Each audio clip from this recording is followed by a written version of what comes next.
Bacaan dari surat Rasul Paulus kepada jemaat di Roma. Saudara-saudara, dosa telah masuk ke dunia lantaran satu orang, dan karena dosa itu juga maut.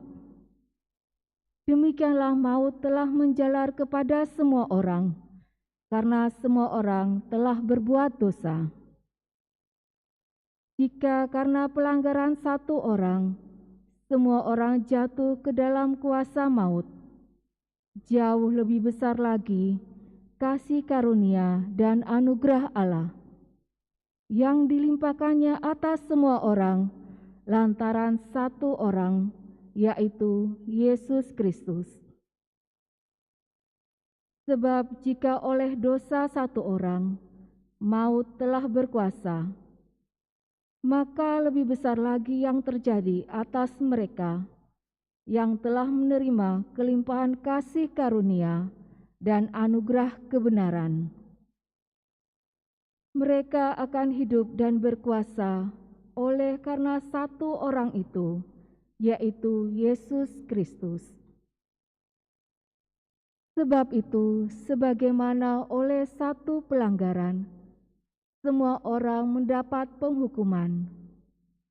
Demikian pula oleh satu perbuatan kebenaran, semua orang mendapat pembenaran untuk hidup.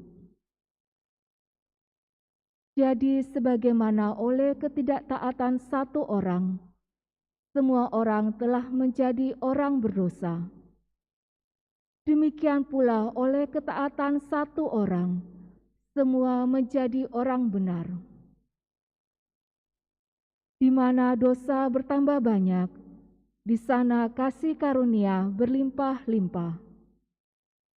Jadi sebagaimana dosa berkuasa dalam alam maut, demikianlah pula kasih karunia akan berkuasa, karena Tuhan kita Yesus Kristus membenarkan kita untuk hidup kekal. Demikianlah sabda Tuhan. Syukur kepada Allah. Ya Tuhan, aku datang untuk melakukan kehendak-Mu. Ya Tuhan, aku datang untuk melakukan kehendak-Mu. Kurban dan persembahan tidak Kau inginkan, tetapi Engkau telah membuka telingaku. Kurban bakar dan kurban silih tidak Engkau tuntut. Lalu aku berkata, lihatlah Tuhan, aku datang. Ya Tuhan, aku datang untuk melakukan kehendak-Mu. Dalam gulungan kitab ada tertulis tentang aku. Aku senang melakukan kehendak-Mu, ya Allahku. Taurat-Mu ada di dalam dadaku. Ya Tuhan, aku datang untuk melakukan kehendak-Mu. Aku mengabarkan keadilan di tengah jemaat yang besar. Bibirku tidak kutahan terkatup. Engkau tahu itu, ya Tuhan. Ya Tuhan, aku datang untuk melakukan kehendak-Mu. Biarlah bergembira dan bersukacita semua orang yang mencari Engkau.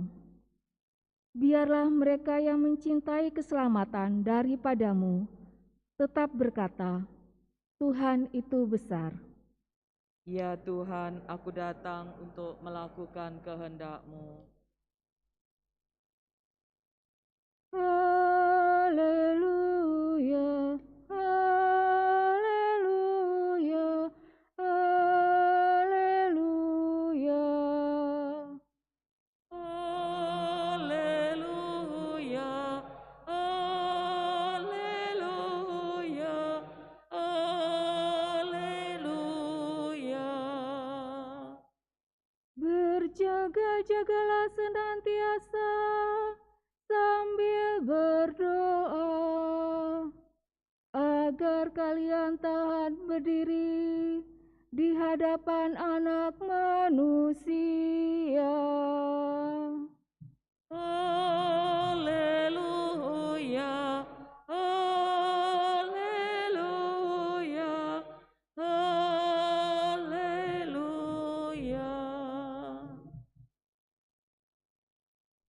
Tuhan bersamamu. dan bersama rohmu. Inilah Injil suci menurut Lukas. Dimuliakanlah Tuhan.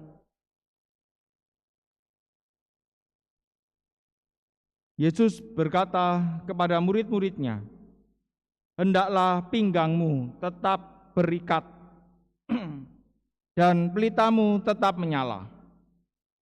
Hendaklah kalian seperti orang yang menanti-nantikan tuannya pulang dari pesta nikah, supaya jika tuannya datang dan mengetuk pintu, segera dapat dibukakan pintu.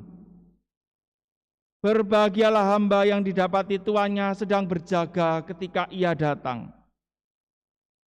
Aku berkata kepadamu, sesungguhnya ia akan mengikat pinggangnya dan mempersilakan mereka duduk makan, dan ia akan datang melayani mereka.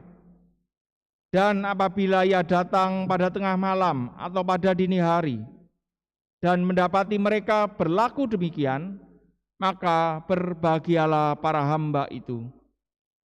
Demikianlah sabda Tuhan. Terpujilah Kristus. Hendaklah pinggangmu tetap berikat dan pelitamu tetap bernyala. Berbahagialah hamba yang didapati tuannya sedang berjaga ketika ia datang.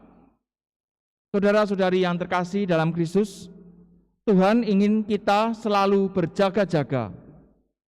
Dan ini digambarkan oleh Tuhan sebagai hamba yang pinggangnya berikat dan pelitanya selalu bernyala. Pinggang yang berikat menunjukkan kesiapsediaan kita dan kewaspadaan kita supaya kita tidak jatuh dalam dosa. Memang kita sebagai manusia yang punya kelemahan, kita pasti akan selalu menghadapi godaan-godaan yang bisa membuat kita jatuh dalam dosa. Karena itulah kita semua membutuhkan pelita iman dan pelita firman Tuhan yang akan membantu kita untuk berjaga-jaga di dalam kekudusan. Sehingga ketika Tuhan nanti hadir di tengah-tengah kita, kita bisa peka dengan suara dan kehendak Tuhan bagi kita.